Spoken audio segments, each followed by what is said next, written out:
Hi, my name is Lacey, and this is my boyfriend Eric. We created Adventures in Horror because we love all things Halloween, haunted houses, horror, everything like that. I used to write reviews for 2 different websites around Los Angeles, and Eric would take the photos and the videos. You can read my original review on the original website down below, or you could keep watching to see it for yourself. I hope you enjoy our trip into the darkness. Woo! Here's our review. Thank you.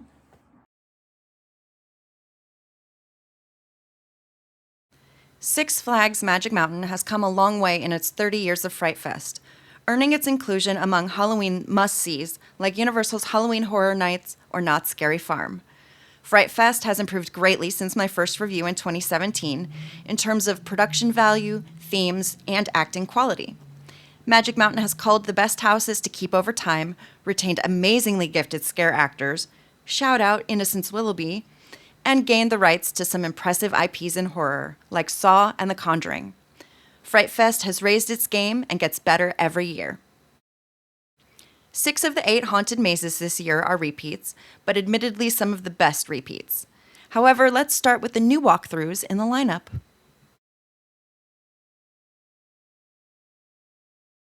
Yes, I want to play a game very much.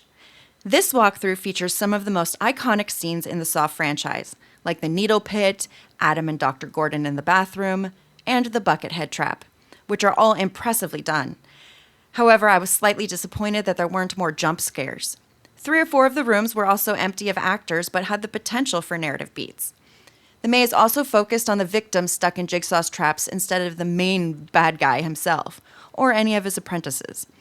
While the haunt was very well done with impressive acting and gross-out gore, there might be spoilers for Saw X, I walked through apologizing for not helping the actors more than screaming. Full disclosure, The Conjuring is not my favorite franchise. This haunt takes an approach similar to the Saw X maze, walking haunt-goers through the first film's major plot points. The Conjuring haunt starts off strong, welcoming attendees to the Warrens' artifact room where they catch a glimpse of Annabelle before hurrying forward. The timing felt slightly off here since the scene concluded before we had left the room, leaving the actors in an awkward freeze frame waiting for us to leave. The maze includes some great animatronics and effects, but if you're not in the right place at the right time, you're left with a scare resetting itself or no scare at all. The conclusion of The Conjuring is an impressive final room with a barrage of lights, sounds, actors, and distortion. A perfect ending for an exorcism.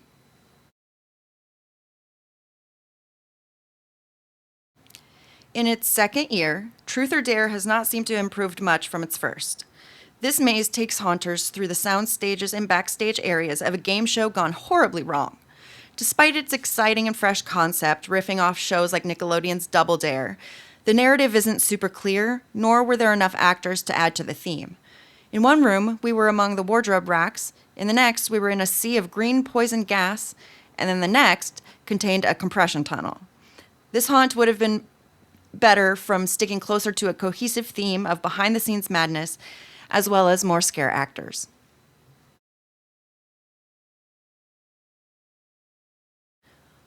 One of the carryovers from past Fright Fests, Aftermath 2, remains one of my favorites. Haunters traverse through a city ravaged by a virus. Spacious and realistic with plenty of fog and startling pyrotechnics, Aftermath 2 is like creeping through the sets of The Walking Dead. Since many park-goers were in lines for Saw X and The Conjuring, there was plenty of one-on-one interaction with some great scare actors, both police personnel rushing us to safety, as well as the infected, hoping we didn't get there.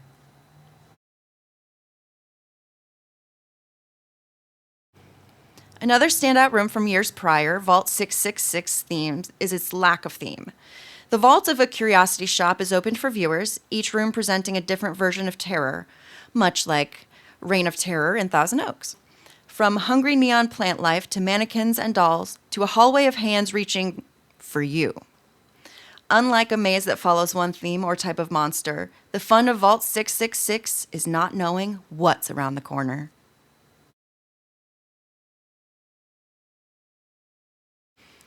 Fright Fest's maze through dark light tunnels of waste returns in Sewer of Souls. Not for the easily grossed out, this haunt features wafting smells of garbage, or maybe worse, and a very large pile of number 2. Haunters are given 3D glasses to wear through the maze, which intensifies the neon colors and optical illusions within. More of a fun time than a scary one, Sewer of Souls is a brief respite from the more serious or gory haunts. The manor still stands, its resident ghosts still haunt Willoughby's. Fright Fest's take on a traditional haunted house is filled with spectral figures and gorgeously decorated with impressive special effects enhanced scares that elicited a jump scare from even me. Ghosts themselves aren't particularly scary for me, but the actors do a commendable job of spooking other attendees. Condemned has changed a bit from my last trip to this dilapidated house, but it's still a blast. More like an undead frat house, Condemned now touts a house party label, and it does not disappoint on that front. The most physical haunts for attendees, Condemned will have people ducking and squeezing through this monster, pun intended, rager. While the haunted mazes are the main draw for theme parks like Magic Mountain, the quality of the actors in the scare zones should not be taken for granted. Interacting with strangers, and not all of them kind, for hours in costume can be exhausting, but these actors take their job seriously, screaming at, chatting to, and scaring passersby to keep them always entertained and on their toes. Some of my best interactions of the night were in the scare zones. Taking over the kids' area after dark, Carniv Hell is filled with typical carnival freak show characters, like a flexible lizard man, a bird woman, and a half-man, half-rhino, who were so much fun to interact with. Look for the wolf-like magician and his pet white rabbit at the entrance. He'll even show you a magic trick. This glow-in-the-dark area is a staple of Fright Fest, and now houses several impressive statues from retired haunt Red's Revenge. Nightmares is a grotesque take on well-known fairy tales, with horror versions of characters like the White Rabbit and the Mad Hatter. Stop and stay for a story or two.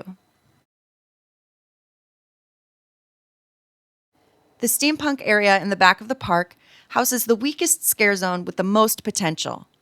Territory Twisted seems like the starter area for scare actors, with several being reluctant to really get into character or interact with us. The goriest props are set up in this area, and the man meets machine concept could really flourish here with a little more effort and makeup effects. Taking up residence in the DC Universe area of the park, City Under Siege is overrun with neon, glow-in-the-dark clowns, who are also the slider performers.